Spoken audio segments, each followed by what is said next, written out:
Okay, so I wanted to make a video of our screen just so I could kind of take a look at things while I talk with you. And apparently yesterday was National Haiku Day.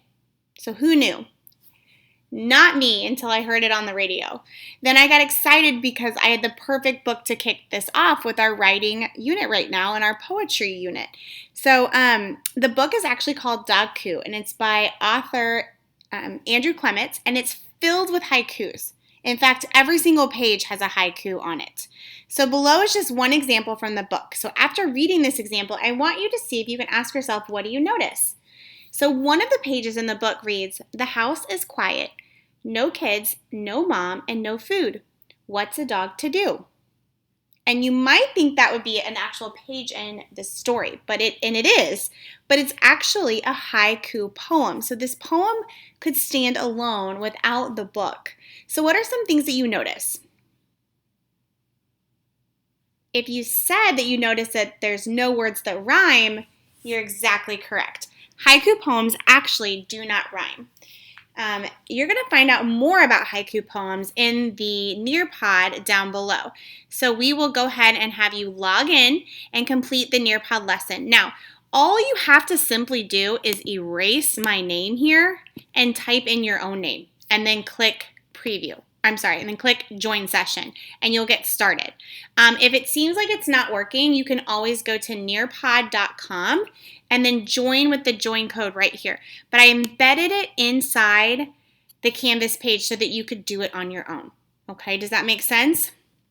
So if I were to put my name in here and I click join session, you should be able to navigate on your own. Now, I've added in voiceovers on top of the slide, so you can actually click play and I'll read through the slides for you. So that way, if there's something that might be a little tricky to read, I'm making sure that you understand what we're talking about. Okay?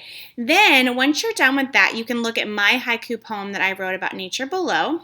And then your must-dos today. What I want you to do is I want you to give writing a chance with haiku poems today. So the great thing is that you can use any of the loose notebook paper from your bag that I sent home with you to write your poem, or you can actually use the notebook tool on Seesaw. So if you go into Seesaw and click on the green plus sign, you can click notebook instead, and you can actually type in your haiku poem if you would like. You can also voice record on top of it and read your poem to me, and then click the green check button to send it over to me and Seesaw. Then I really would like for you to take your poetry book and go ahead and make a final neat published copy of your haiku poem in your poetry book for me.